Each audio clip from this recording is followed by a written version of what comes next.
இது உண்மையான்றது உணர்றவங்களுக்கு மட்டும்தான் அதோட வலி வேதனை தெரியும். வாஸ்து சார் சொல்றாரு, உருட்டுறாரு, அப்படி இப்படின்னு கூட பேசுறாங்க. அவங்களுக்கு என்னைக்கு அந்த மாதிரி வருதோ, முட்டையிடுற கோழிக்கு தான் வலி தெரியும். இது ஒவ்வொரு விஷயத்த அனுபவபூர்வமா பார்க்கும்போது வலி வேதனை வேற. பெரிய வசதியானவங்களே இருக்காங்க, அவங்களுக்கு அந்த லெவலுக்கு பிரச்சனை இருக்குது. இவர் என்ன பண்றாரு, 4 கிரவுண்டு வாங்குறாரு, தெற்கு பகுதியை அதிகமான காலி விட்டுட்டு வடக்க டைட் பண்ணி பில்டிங் கட்டுறாரு. என்ன சார் ஆகும் இந்த மாதிரி கட்டிட்டா அப்படின்னா, கண்கூடான இல்லை, அப்படியே நம்மளே உணரலாம். 1 வருஷத்துலேருந்து 3 வருஷத்துக்குள்ள அது வேலையை காட்டிடும். வேலையை காட்டோம்னா இந்த மண் இருக்குல்ல, மிகப்பெரிய ரகசியங்கள் அடக்கி வச்சிருக்குது. இந்த பூமி ஒவ்வொரு திக்கிலையும் ஒரு ஆளை அவங்க வச்சிருக்கிறாங்க. பெருமாளுக்கே கொடுத்தவர், அவரு தலையில போய் நீ போய் வச்சின்னா, பாரத்தை கொடுத்தா அவர் உன்னை சும்மா விடுவாரா? முடிவு எடுத்துட்டாங்கன்னா வெல் அண்ட் குட். ஆனா அதை எடுக்கல, அதெல்லாம் ஒன்றும் கிடையாது, பார்க்கலாம். இவர் போராடு, இவர் நெஞ்சை நிமித்திக்கிட்டு அங்கே இருக்கணும்னு ஆசைப்பட்டாருன்னா என்னென்ன நடக்கும் தெரியுமாங்க? Periyar Maniammai Institute of Science and Technology, Thanjavur. The world needs you. இப்போ வந்து நிறைய பேர் பார்த்தீங்க, வீடு கட்டுறாங்க அப்படின்னா இடத்த போய் பார்த்துட்டு அவங்களுக்கு எங்கே தோணுதோ அப்படி கட்டிடுவாங்க.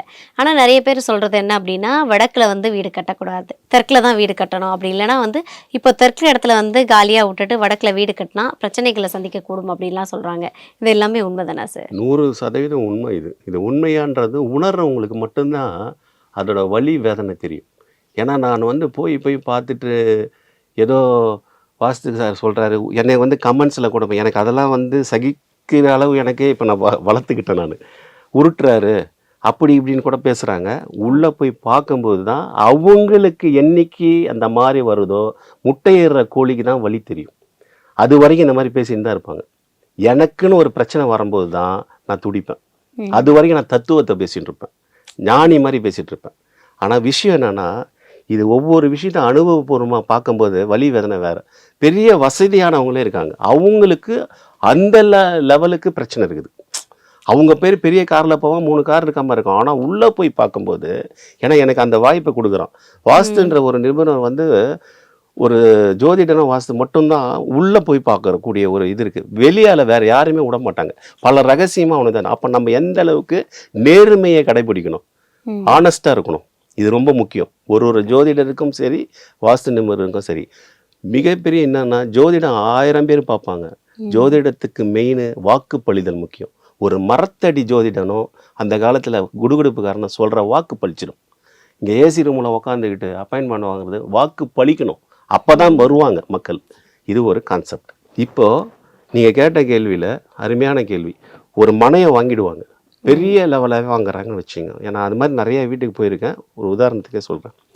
ஒரு பெரிய ஆள் ஈசிஆரில் வாங்கிட்டார். வாங்கி என்ன பண்ணுறாருன்றது அங்கே தான் விஷயம். ஏன் அவர் அந்த தவறை பண்ணுறாரு? சில பணம் வந்தவொன்னே சில தெனாவட்டல் வரும் மனிதனுக்கு. ஆணவம் அகம்பாவம்ன்ற மாதிரி அதை அடக்கணும். எல்லா மனிதனுக்கும் ஆணவம் அகம்பாவம் பொறாமை பிடிச்சிருப்பு இருக்கும். ஆனால் அதை அடக்க தெரியணும். அப்போ தான் அவன் வந்து கரெக்டாக வருவான். இவர் என்ன பண்ணுறாரு, 4 கிரவுண்டு வாங்குறாரு, கடற்கரை ஒட்டி, வடக்கு கிழக்கு சார்ந்த மனை. இவர் என்னென்னா கடலில் ரசிக்கிறதுக்காக, சீசோர் பார்க்குறதுக்காக தெற்கு பகுதியை அதிகமான காலி விட்டுட்டு வடக்கை டைட் பண்ணி பில்டிங் கட்டுறாரு. இப்போ நீங்கள் கேட்ட கேள்விக்கு இதை விட உதாரணம் வேறு எதுவும் இருக்குது. வடக்கில் பக்காவாக கட்டிட்டார், ஃபுல் வெயிட் வடக்கு கட்டுறாரு. அவர் வந்து நல்ல பெரிய லெவலாக இருந்து இந்த கட்டடம் கட்ட ஆரம்பிச்சிட்டாரு. அது வரைக்கும் அவர் டாப் மோஸ்ட் நல்லா தான் இருக்கார். நார்மல் ஒரு அப்பார்ட்மெண்ட்லேருந்து தான் இருந்ததா வராரு. இது ஈஸியாரை நோக்கி இந்த கான்செப்ட். இப்போது அவர் கட்டி முடிக்கிறாரு. இது கட்டும் போதே சில விதம் தான் அது ஒரு பெரிய இஷ்யூவாக எடுத்துக்கல. கட்டி வந்துட்டார், பெரிய லெவலாக கட்டிட்டார். தெற்கு பகுதி ஃபுல்லாக கேட்டு காலி இடம் இப்படி இருக்குது. என்ன சார் ஆகும் இந்த மாதிரி கட்டிட்டா அப்படின்னா, கண்கூடான இல்லை, அப்படியே நம்மளே உணரலாம். 1 வருஷத்துலேருந்து 3 வருஷத்துக்குள்ள அது வேலையை காட்டிடும். வேலையை காட்டோம்னா இந்த மண் இருக்குல்ல, மிகப்பெரிய ரகசியங்கள் அடக்கி வச்சிருக்குது. இந்த பூமி ஒவ்வொரு திக்கிலையும் ஒரு ஆளை அவங்க வச்சிருக்கிறாங்க. இது படைக்கப்பட்ட விஷயம், இது புராண கதையா அதெல்லாம் கிடையாது. ஒவ்வொரு திக்குக்கும் வச்சிருக்காங்க பாலகர்களை. இந்த மூளை வந்து ஈசானி பாகம் சொல்கிறான். அது நடுவில் வந்து இந்திரனோட இது ஆகினேயம், யமன் திக்கு, வருணன், இது நைருதி, வருணன், வாய்வினியம் ஆச்சுங்களா. இது குபேர திக்கு. இந்த குபேரன்றவர் இப்போ எதுக்கு வர்றேன்னா, அந்த குபேர பகுதியில் தான் இவரை கட்டுறாரு, வடக்கு என்ற குபேரன். குபேரர் யாரு? பணம் கொடுக்கக்கூடிய கடவுளா பாக்க. குபேரர் யாருன்னா, இந்த உலக படைப்பு இருக்கு இல்லையா, இந்த படைப்பு இருக்குல்ல, பிரம்மா விஷ்ணு எல்லாம் இருக்குல்ல, அவங்களுக்கு ஒரு சொத்து பத்து இருக்கும்ல. இந்த ஒரு வீட்டுக்கு ஒரு சொத்து பத்தை நிர்வாகம் பண்ற எப்படி பெண்கள் வந்து ஒரு ட்ரெஷரர் மாதிரி, அவர் ஒரு ட்ரெஷரர். அவர் இந்த உடைமைகளை காக்கக்கூடிய கடவுள் தான் குபேரர். அவர் இப்போ கடவுளாக கும்பிட்டு போயிட்டு இருக்காங்க, அது வேற விஷயம். அந்த சப்ஜெக்ட் இப்போ பேசுறதுக்கு அது 100 நாள் நான் பேசுகிறேன் அதை பற்றி. அவர் வந்து ஒரு ரெப்ரசன்டேட்டிவ் ஆஃப் அந்த காட். இதுக்கு உடைமைகளை சொத்துக்களை காக்கக்கூடிய ஒருத்தர். அவர் ஒரு சங்கம நிதி பதும நிதின்ற ஆளுமைக்கு கீழே கட்டுப்பட்ட ஒரு பெரிய ஒரு குபேரர். சங்கம நிதி பதும நிதினா என்னன்னா, அது கணக்கில் அடங்காத 14 சைபர் 36 சைபர் எழுதுனா அது எவ்வளோ வேல்யூ இருக்குமோ அந்த அளவுக்கு சொத்து பத்துக்கு சொந்தக்காரர் அந்த குபேரர். அவர் யாரு? பெருமாளுக்கு பணம் கொடுத்தாருன்னா வட்டிக்கு பணம் கொடுத்தவர், பெருமாளுக்கே கொடுத்தவர். பெருமாள் இது வரைக்கும் வட்டி கட்டின்னு தான் இருக்காருன்றது நம்மளோட ஐதீகம். நம்ம இதுவே அதுதான் போய் திருப்பதியில் கொட்டிட்டு இருக்கோம். அப்போ குபேரனுக்கு வந்து ஊருக்கே பணம் கொடுக்குறவர், வட்டிக்கு கொடுக்குறவர், அவரு தலையில போய் நீ போய் வச்சின்னா அவருக்கு பாரத்தை கொடுத்தா அவர் உன்னை சும்மா விடுவாரா? இதுதான் என்னோட கேள்வி. குபேரனுடைய திக்கு குருபாகமான திக்கு. இந்த திக்குல பாரத்தை கொடுக்கவே கூடாது. இந்த மாதிரி விஷயங்கள் நான் பல விஷயத்தை எடுத்திருக்கேன். ஒரு 21 கல்லு நான் போய் எடுக்கிறேன், புல்லரிச்சு போச்சு. அந்த எடுக்கிற தம்பிக்கு ஒரு டாக்டர், அவர் 25 வயசு, இப்போ நடந்த விஷயம், அவர் கூட பார்த்துட்டு இருப்பார். இதை தயவு செய்து இதை எடுன்ற செருப்பு ஸ்டாண்டு கிட்டத்தட்ட ஒரு 2.5-3 அடிக்கு மேலே ஷூ இது அங்கே வச்சுருக்காங்க. இந்த கல் என்னன்னா பூஜை போட்டிருக்காங்க அங்கே அப்பார்ட்மெண்ட். 6 மாதத்துமா அந்த கல் இருக்குது, பூஜை போட்ட கல், வேள்வியில் வளர்த்த கல். அந்த கல், அந்த செருப்பையும் அந்த கல்லையும் மாற்ற சொல்கிறேன். நீங்கள் யூ பிலீவ் ஆர் நாட், அப்படியே புல்லரிச்சு போச்சு. அப்படியே உள்ள உணர்றேன் நான். அந்த பையன் எடுத்து அந்த பாட்டியம்மா பெருகும்போது என்ன சார் இதுன்ட்டு, அப்போ எவ்வளோ ஒரு பாரத்தை என் தலையில் வச்சுட்டு இருக்காரா. அதை எடுத்த உடனே அவர் ரிலீஸ் பண்ணுறாரு. ஒரு 21 கல்லுக்கு செருப்புக்கே இருக்கும்போது மொத்த பில்டிங்காக இருந்தால் இவர் சும்மா விட்டுருவாரா? அப்போ இவரை என்ன பண்ணுறாரு, இந்த தொழிலதிபரை டர்க்கி டவல் மாதிரி புளிய ஆரம்பிக்கிறார். லைட்டாக புளிகிறார். டர்க்கி டவலை வந்து ஒரு ஆள் புளிய முடியாதில்ல, 2 ஆள் இங்கே பக்கம் ஒரு ஆள் புளிக்கணும், இங்கே ஒரு ஆள் புழிஞ்சாதான் காய போட முடியும். இவரை புளிய ஆரம்பிக்கிறார். அப்படியே வரார். ஃபஸ்ட்டு ஃபினான்ஷியலி ட்ரபுள் கொடுப்பார், ஆட்டமனே கொடுப்பார். இது வந்து உண்மையான நடக்கிற விஷயம். இது சின்ன வீடுக்கும் அதுதான் பொருந்தும். சின்ன ஓட்டு வீடு அந்த இடத்துல கட்டு வேலை போட்டு கட்டி 4 பக்கம் செவரை வச்சு வடகு கட்டிட்டு தெற்க காலியாக விட்டுட்டாங்கனாலும் இதே பிரச்சனை தான். அது சாதாரணவங்களுக்கும் அதுதான், கோடீஸ்வரனுக்காக தான், மிடில் கிளாஸாக தான். அந்த இடத்த பண்ணவே கூடாது. இது திக்கு, 8 திக்கு பாலகரோடைய வேலை. அதனால தான் 8 திக்கும் உஷாராக கணக்கு பண்ணி அந்த பெரியவங்க 100 வருஷத்துக்கு முன்னாடிலாம் பார்த்து பண்ணுவாங்க. வாசக்கால வைக்கிறது, எந்த இடத்துல வைக்கணும், நீர்மூலம்னா இது, அக்னிமூலம் கரெக்டாக தான் பண்ணியிருந்தாங்க. ஒரு சின்ன ஒரு ஓலக்கட்டா வீடு கூட இருக்கும், கோழி ஆடெல்லாம் வளரும். அக்னி பாகத்தில் தான் அது மாடு இதுக்கு கூட சமைச்சு போட்டுருவோம். கில்லுலாம் அங்கே அக்னிமூலம் இருக்கும், நான் பார்த்துருக்கேன் தஞ்சாவூர்லாம். கரெக்டாக இருக்கும், நல்லா ஓகோன்னு இருப்பாங்க விவசாயி. தெற்கு பாகத்தில் வீடு இருக்கும், வடக்கு கிழக்கு காலியாக இருக்கும். அக்னியில் ஒரு சாணி மாதிரி மொழிகி வச்சுருப்பாங்க. அது பாட்டு சாப்பிட நல்லா தான் இருக்கிறாங்க, இப்பயும் நல்லா தான் இருக்குது. அதுதான் வாஸ்து. இப்போ இவரு கதைக்கு வரும். இவருக்கு என்னென்ன மாதிரி பிரச்சனை வரும், என்ன இந்த மாதிரி இருந்தால் வரும். ஃபஸ்ட்டு இந்த பிரச்சனை ஃபினான்ஷியல் வரும். ஃபினான்ஷியல் வந்தவொடனே என்ன ஆகும், அவரே உணர ஆரம்பிச்சிடுவார். அந்த பந்தா கொஞ்சம் தலையில் கொட்டுவார். அவர் குபேரன்றவர் தலையில் கொட்ட ஆரம்பிச்சிடுவார். கொட்ட ஆரம்பிச்சோடனே ஃபஸ்ட்டு 4 காருக்கு 4 பேருக்கு 4 கார் இருந்ததில்ல, அங்கேயே அப்படியே ஸ்டாப் ஆகும். அப்பயே இவர் தெரிஞ்சு போயிடும். பிஸ்னஸ் எல்லாம் அப்படியே லாக் ஆகும். அப்போ தான் அவருக்கு ஃபஸ்ட்டு நமக்கு எப்பவுமே வந்து உணரவே முடியாது. எந்த ஒரு எவ்வளோ பெரிய மேதையாக இருந்தால் கூட சரி, ஒரு கட்டத்துக்கு அப்புறம் தான் பிரேக்கிங் ஆனவனை தான் யோசிப்பேன், எங்கேயோ தப்பு நடந்திருக்குன்னு சொல்லிட்டு. அப்புறம் தான் கூப்பிடுவார், யாரையாவது கூப்பிடுவார், நிபுணரையோ இல்லை அவருக்கு தெரிஞ்சவரையோ விஷயம்லாம் இங்கே பண்ணிடக்கூட அவங்க சொல்கிறாங்க, அது இருக்கட்டும். இவருக்கு என்ன மாதிரி இந்த வீடு காட்டும்னா, ஃபஸ்ட்டு ஃபினான்ஷியல் ப்ராப்ளம். வந்த உடனே இந்த வீட்டுக்கு வந்த பிறகு தாங்கன்ட்டு அவங்க மனைவி சொல்லுவாங்க. ஃபஸ்ட்டு அறிவுறுத்தல் வீட்டுக்குள்ளே யாருன்னா, உங்களை வந்து வீட்டுக்குள்ளேயே ஒரு திருடன் போலீஸ் யாருன்னா பொண்டாட்டி தான் போலீஸு, நம்ம தான் திருடன். ஃபஸ்ட்டு கண்டுபிடிக்கிறதே யாருன்னா அவங்க தான் கண்டுபிடிப்பாங்க. அவங்க வந்து சிந்தனை ஆற்றல் வரும். ஹஸ்பண்ட் ஒய்ஃப் இருந்தால் கூட வேறுபட்ட மனநிலை இருக்கும். நீங்கள் எந்த வீட்டுக்கு போனாலும் சரி, நம்ம ஒன்று யோசித்தோம்னா அவங்க ஒன்று யோசிப்பாங்க. உப்புமான்னு கேட்டிங்கன்னா ரவா உப்புமா கேட்டால் அவங்க சேமியா உப்புமா செஞ்சு கொடுப்பாங்க. இதுதான் எல்லா இடத்துலையும் நடக்குது. அது விடுங்க, அதை கம்பைன் பண்ணி போகிறது அது.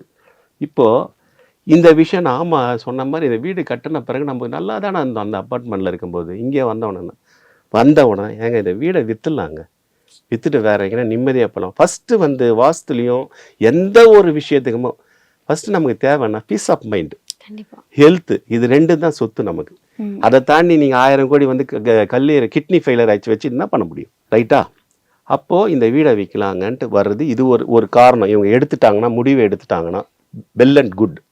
ஆனால் அதை எடுக்கலை, அதெல்லாம் ஒன்றும் கிடையாது, பார்க்கலான்னு இவர் போராடு, இவர் நெஞ்சை நிமித்திக்கிட்டு அங்கே இருக்கணும்னு ஆசைப்பட்டார்னா என்னென்ன நடக்கும் தெரியுமாங்க? இது கண்கூடான விஷயம். ஒரு 5-6 பாயிண்ட்டை சொல்கிறேன். இது 100% நடக்கும். ஃபஸ்ட்டு வீடு விற்கிறதுக்கு உண்டான வறுமையை கொடுக்குது. நம்மளோட லக்ஸரி லைஃப்பை அப்படியே குறைச்சிரும். லக்ஸரி லைஃப், ஏன்னா அவங்க இருக்கும் அப்படி தான் இருப்பாங்க வீடு விற்கிறது. 2வது என்ன தெரியுமா ஆகும்? பெண்களுக்கு நோயை கொடுக்கும், பலவிதமான நோயை வந்து கொடுக்கும். அவன் எப்பவுமே இந்த மாதிரி இது எல்லாமே பூதம் சம்பளம். என்னடா பூதம் இதுன்றன்னு சொல்லாதீங்க, இது உண்மையிலேயே இது விஷயமே அதான். நான் அதனால தான் அழகாக சொல்லுவேன், அந்த லேண்டை அதை வந்து பல கூரை பிடிக்கணும் இன்ஜினியரிங் மெத்தடில்.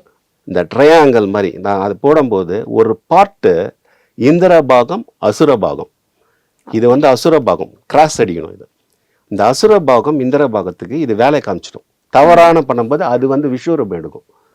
விஸ்வரூபம் அதுக்கு எடுக்க ஆரம்பிச்சிடும். ஃபஸ்ட்டு பெண்கள் பாதிக்கப்படும், ஏன்னா அந்த பாகம் அந்த மாதிரி. ஃபஸ்ட்டு அவங்களுக்கு பிணியை கொடுத்து படுத்தி எடுக்க ஆரம்பிக்கும். ஹாஸ்பிட்டலுக்கு இதுக்கும் ஓடிக்கிட்டே இருப்பாங்க, போவாங்களே ஒழிஞ்சு என்னன்னு சொல்ல முடியாது, டயக்னோஸ் பண்ண முடியாது. டாக்டர்ஸ் எல்லாம் நல்லா தான் இருக்குது, ரிப்போர்ட்லாம் பார்த்துட்டேனே, எல்லாமே நில் இருக்கணும். இல்லை சார் எனக்கு இந்த வயிறு பிரச்சனையாக இருக்குது, இதாக இருக்குது, சாப்பிட முடியல, ஆனால் சாப்பிடவும் முடியல, ஏதோ ஒரு பிரச்சனை கொடுத்துக்கிட்டே இருக்கும், பலவித பிரச்சனை. போவாங்க வருவாங்க. ஆனால் அவங்க வந்து இதை வந்து திரும்ப திரும்ப யார்கிட்ட சொன்னால் கூட உனக்கு இதே வேலையாக போச்சுன்னு சொல்லுவாங்க. அவங்களுக்கு ஒரு மாதிரி மன அழுத்தம் வந்துடும். இது யாருக்கிட்ட போய் சொல்கிறதுன்னு. இந்த வீடு பண்ணுற வேலை இதுதான் விஷயம். இதை அப்படியே நான் இப்போ சொல்கிற விஷயம் 100க்கு 100 சொல்கிறேன். அது சின்ன வீடை உடனே வீடை சேஞ்ச் பண்ணி பாருங்களேன், அவங்களுக்கு எதுவுமே இருக்காது. இது ஒரு கண்கூடான உண்மை. இது இப்போ இது ஃபஸ்ட்டு வீடு விற்கிற நிலைக்கு வருவாங்க. பெண்களுக்கு இந்த பிரச்சனை. 3வது என்ன தெரியுமா ஆகும்? அந்த வீட்டில் ஒரு காலேஜ் படிக்கிற பொண்ணு பையன் அந்த காலகட்டத்தில் இருந்தால் 100% லவ் மேரேஜ் தப்பு கிடையாது, கலப்பு திருமணம் உருவாகும். இன்டர் காஸ்ட் அந்த வீட்டில் உருவாகும். 4வது இந்த கடன் பிரச்சனை இப்படியே போய் ஒரு கட்டத்தில் வந்து கடங்காரெல்லாம் வர ஆரம்பிச்சிருவோம். வீடை கதை தட்டுவோம். என்னதான் இருந்தாலும் அந்த ஃபோனில் வந்து ஒரு அளவுக்கு அப்படியே பார்ப்பான். ஃபோனை ஃபஸ்ட்டு நம்ம எடுக்க மாட்டோம். எடுக்கலைன்னு அவன் எவ்வளோ பெரிய ஆளாக இருந்தாலும் அவன் மரியாதையே போயிடும். இதுதான் யதார்த்தமான உண்மை. அப்போ அவன் வர ஆரம்பிச்சிருவான். ஒரு கட்டத்துக்கு அப்புறம் இவர் எமோஷன் ஆகுவார், அவர் எமோஷன் ஆகும். இதை கொடுத்த உடனே பம்பு வழக்கு கோர்ட் போவோம். எப்படி போவோம்? எல்லாமே ப்ராக்டிஸ். செக்கு கொடுத்துருப்பார்ல, சொல்லி பார்ப்பார். இவர் ரொம்ப கொஞ்சம் காரசாரமாகும்ல, அப்படியா வி வில் மீட் கோர்ட், செக்கை போடுவாங்க 138. இதில் ஒரு விஷயம் இப்போ தான் வரேன், சிறை செல்லக்கூடிய வாய்ப்பும் ஏற்படுத்தும். 138 நான் சொன்னேன்ல, அந்த செக் பவுன்ஸு அது எப்படி வரும்னா, நான் சொல்கிறது அப்படியே இருக்கும் பாருங்க, 100% இருக்கும். இவர் இங்கே கட்டிடுறாருல, இவரோட கார் பார்க்கிங் என்னன்னா சவுத் வெஸ்ட் நைருதி பிளாக்ல ஒரு பெரிய கேட்டு, ஜெர்மன் கேட் போட்டிருப்பார். அப்படியே ஆள் ஆரவம் இல்லாமல் பெரிய காம்பவுண்டோ. இவர் ஐயா வந்தவொன்னே அந்த கேட்டை திறக்கிறது சல்லுன்னு போவார். அந்த கேட்டு உள்ள தூக்கி வைக்கும், இவரை உள்ள தூக்கி வச்சிடும் அந்த பாகம். புரியுதுங்களா? இது நடக்கும். என்னென்ன பாயிண்ட் சொன்னேன்? வம்பு வழக்கு கோர்ட்டு, இன்டர்காஸ்ட்டு மேரேஜ் வரத்துக்கு வாய்ப்பு, லவ் அஃபெக்ஷன் வரும். அந்த அம்மாவுக்கு பெண்கள் தீராத நோயை இது பண்ணுவாங்க. வீடு விற்கக்கூடிய விற்கிறதுக்கு கடைசியாக வருவார், இதெல்லாம் சந்திப்பார் இவர். ஓகே. அதில் இருந்துக்கிட்டே தான் உடனே நடக்காது, அதுதான் வச்சு செய்கிறது சொல்லுவாங்க அந்த வார்த்தை. இது அடுத்தது இந்த கான்ட்ரவர்சி இவங்களுக்குள்ள வரும்போது, ஹஸ்பண்ட் ஒய்ஃபுக்கு வரும்போது, வீட்டை விட்டு அந்த அம்மா தனித்து இயங்கக்கூடி வெளியேறும் சூழலில் கணவனை விட்டு பிரியும் நிலை ஏற்படும். அவங்க அம்மா வீட்டுக்கு போயிடுவாங்களோ, அவங்க ரிலேஷன் போகிறாங்களோ போயிடும், இந்த நிலையும் ஏற்படும். இது எல்லாம் ஒரு சின்ன பாயிண்ட், இதெல்லாம் உங்களுக்கு புரியறதுக்காக. இவ்வளவு பிரச்சனைகள் நீங்க சொல்லிட்டே வரீங்க இல்லையா? இப்போ வந்து நான் வந்து மொத்தமா கட்டி முடிச்சதுக்கு அப்புறம் வீட்டுக்கு குடி போனதுக்கு அப்புறம் தான் இவ்வளவு பிரச்சனைகளும் வருது. அப்போ வந்து ஒரு பல கோடி நான் இன்வெஸ்ட் பண்ணி நான் அந்த வீடை கட்டுறேன் அப்படின்றப்போ பிரச்சனைகளை சந்திச்சுக்கிட்டே இருந்தாலும் தொடர்ந்து மைண்டுக்கு வராதப்போ அதை இடிச்சிட்டு நம்ம வேற வீடு கட்டணுன்ற தாட்டும் வராதுல்ல சார் யாருக்கும்? இடிச்சிட்டு கட்டுறதுக்குன்ற தாட்டுக்கே போக முடியாது, நானா இருந்தாலும் பண்ண முடியாது. அந்த இடத்துல இருந்து இவர் வெளியே போயிடணும். அந்த இடத்த வந்து வேற மாதிரி தான் இவர் யோசனை. ஒன்று விற்பனை நிலைக்கு வந்துடும், பேங்க்காரன் வந்துடுறான்ல, லோன் போட்டு தானே எடுத்திருப்பாங்க, பேங்க்காரன் வந்துடும், ஆட்டோமேட்டிக்காக உள்ளே வந்துடும்.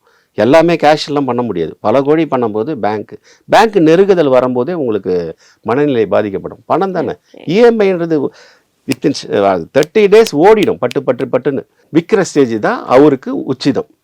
ஏன்னா அது பேங்க்காரன் எடுத்தாலும் சரி, இல்லை வெளியில் இவருக்கு யாருக்கிட்டே ஒரு நல்ல பார்ட்டிக்கிட்டே விற்றுருவோம். ஏன்னா இப்போ இவர் ஆல்ட்ரேஷன் பண்ணுறது அளவு கூட பணம் இல்லை, அந்த மைண்ட்லேயும் இல்லை. அவங்க வந்து வெளியேற மைண்ட் செட்டப் வந்துருவாங்க. அங்கே இப்போ ஒரு ஆள் புதுசாக ஒருத்தர் வாங்க வர்றாரு இல்லையா, அவர் என்ன பண்ணுவார்? இப்போ புதுசா ஒருத்தர் வாங்க வந்தாலுமே அந்த இடம் வடக்குலே தானே இருக்கும். நல்ல கேள்வி, சரியான நல்ல கேள்வி. இப்போ வாங்க வர்றவர் விஷயம் தெரிஞ்சவர், ஒரு வாஸ்துக்காரரை கூட்டு வர்றாரு. இது இப்படி இருக்குது, இப்போ என்ன சார் பண்ணணும்? இங்கே தான் விஷயமே. நல்ல பாயிண்ட்டை கேட்டீங்க. அப்போது இந்த சமநிலை, பாரமற்ற நிலை இந்த இடத்துல இருக்கிறது இப்படி இருக்குது, இங்கே வெயிட்டை கொடுத்தாச்சு. என்ன பண்ணணும் தெரியுமா? இதில் இருக்கிற வந்து என்னென்ன தவறான பாகத்தெல்லாம் கட் பண்ணி டெமாலிஷ் பண்ணி சரி பண்ணிவிட்டு உடைக்கவே தேவையில்ல.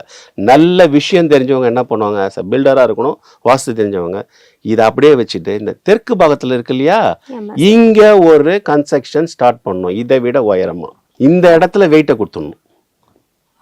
இதுதான் பேலன்ஸ் பண்ணணும். சிவனுக்கும் பார்வதிக்கும் திருமணம் நடந்ததா கைலாயத்தில்? அங்கே மொத்த பேரும் போயாச்சுல, போன உடனே இந்த தெற்கு பாகம் இது டவுன் ஆகுதா? இது ஒரு கதையாக சொன்னாங்கல்ல. அப்போ அவர் என்ன பண்ணுறாரு, அகஸ்தியரை அனுப்புறாரு, நீ போய் அதை சரி பண்ணுன்றாரு. சீசா சரி பண்ணுன்னு தான் அகஸ்தியர் இங்கே வராரு, தெற்கு நோக்கி வரார். தெற்குன்னா நம்ம தமிழகம் ராமேஸ்வரம் இந்த ஏரியாவுக்கு வரார், சவுத் சைடு வரார். இது கதை இல்லை, புராண கதை. வரார். அப்போ ஐயனே நான் வந்துட்டேன்னா உங்கள் திருமண கோலத்தை நான் பார்க்க முடியாத போயிடுதே, நான் அவ்வளோ பாவியான்னு கேட்குறாரு. நீ கவலையே படாத, நான் உனக்கு காட்சி தரேன்னு சொல்கிறாரு. அப்போ இந்த விஷயத்துக்காக தான் வராரு. இப்போ இந்த ஸ்டோரி எதுக்கு சொல்கிறேன்னா, மக்களுக்கு ஒரு எளிமையாக இருக்கிறதுக்காக தான் சொல்கிறேன். அவர் அப்படியே கடந்து வரும்போது அங்கே திருமண கோலம் நடக்குது, திருமணம் நடக்குது. இவர் அதை உணர்றாரு. உணரும்போது ஐயோ நம்ம இல்லையேன்னு சொல்லிட்டு உணரும்போது அவர் போன இடம், அங்கே நின்று வேண்டுற இடம் எங்கே தெரியுமா? நாகப்பட்டினத்தில் இருக்க வேதாரண்யம் வேதபுரீஸ்வரர் கோயில். அங்கேருந்து தான் கும்புறாரு, அங்கே காட்சி கொடுக்குறாரு. இது நம்மளோட ஐதீகமான விஷயம். அங்கே வேதபுரீஸ்வரர் கோயில் இப்பயும் இருக்குது. அங்கே என்னன்னா சிவன் வந்து திருமண கோலத்தில் இருக்கிற ஒரே கோயில் அங்கே ஒன்று தான் இருக்குது. அதே கணக்கு வச்சு தான் நம்ம திருவேற்காடு அம்மன் இருக்கு இல்லையா, அது பக்கத்தில் வேதபுரீஸ்வரர் கோயில். ஏன்னா அப்போ வந்து வட தமிழகம் தென் தமிழகம் இருந்தது, மக்கள்லாம் போக்குவரத்து இல்லாமல் இங்கே ஒரு கோயில் இருக்குது அதே கான்செப்டில். அப்போ அங்கேருந்து அவர் பார்க்குறாரு. அப்போ அவர் எதுக்காக வராரு? சமநிலை பண்ண. அப்போ இந்த இடத்துக்கு இப்போ வர விஷயத்துக்கு வந்தார். இந்த இடத்த சவுத்தில் வந்து 1 அடி 2 அடி கூட விடலாம், இல்லை 3 அடி விடலாம். எதுன்னா செட்பேக், அந்த காம்பவுண்ட் வாலுக்கும் இன் பிட்வீன் கேப் பில்டிங்க்கும் விடலாம். 1/3 அங்கே எப்பவும் வடக்கு கிழக்கு வந்து இந்த வெஸ்ட் அண்ட் சவுத்தில் 3 அடி கேப் விட்டோம்னா அங்கே 6 அடி வேணும், 9 அடி வேணும். இதுதான் ஆஸ் பர் வாஸ்து. பில்டிங்க்கும் நல்லது. சயின்ஸ் பிரகாரம் கிராஸ் வென்டிலேஷன், ஏர் வெண்ட்டு எல்லாமே வரும். இதான் வாஸ்து. இதை தவிர வேற ஒன்றுமே கிடையாது. ஜன்னலை திறங்கள் காற்று வரட்டும் சொன்னார் ஒருத்தர், அப்படி வச்சுங்க. ஸோ இங்கே பில்டிங் பண்ணுறாரு, ஒரு செட்பேக் கொடுக்குறாரு. தவறான அமைப்பில் இருக்க கேட்டு எதாவது ஒரு வல்லுநரை கூட்டுற விஷயம் தெரிஞ்சவரை கூட்டு போறீங்க, போயிட்டு இந்த கேட் இங்கே இருக்கக்கூடாது, உச்சபாகத்துக்கு எடுத்து வராது, வெஸ்ட் சைடு எங்கெங்கே இருக்குதோ எல்லாத்தையும் மாத்துறாரு. ஓகே. மாற்றும் போது சமநிலைப்படும். அது ஆட்டோமேட்டிக்காக ஏதோ ஒரு வெயிட்டு குறைஞ்சி பட்டர்ஃப்ளை மாதிரி ஆகிடும் அந்த பில்டிங்கே. இது அந்த 8 திக்கு பாலர்கள் சொன்ன பாருங்க, இது உண்மையிலே நடக்கும் இது. ஸோ அங்கே பண்ணிட்டு அங்கே என்ன பண்ணணும்னா ஆல்ட்ரேஷன்லாம் பண்ணும். முழுசாவே உடச்சி எடுக்கிறதுன்றது அது வேற, காசை இவ்வளோ போட்டு பண்ணுறதுன்னா. ஆனால் வேற வழி இல்லாத சில இடத்துல பண்ணி தான் ஆகணும். தேவையில்லாத விஷயத்த கட் பண்ணிட்டு இந்த தெற்கு பகுதியில் 3 அடி கேப் விட்டுருக்கோம்ல, அப்போ இந்த பக்கம் என்ன பண்ணணும்னா குறைந்தபட்சம் 6 அடியாவது காம்பவுண்ட் வாலுக்கும் அந்த மதர் வால் பில்டிங்க்கும் இன் பிட்வீன் 6 ஃபீட் விடும்போது ஆட்டோமேட்டிக்காக அது பாரத்தையும் குறைச்சிரும், ஆஸ் பர் வாஸ்துவும் ஆகிடும். இதுதான் concept. Super sir, super. Periyar Maniammai Institute of Science and Technology, Tanjavur. The world needs you.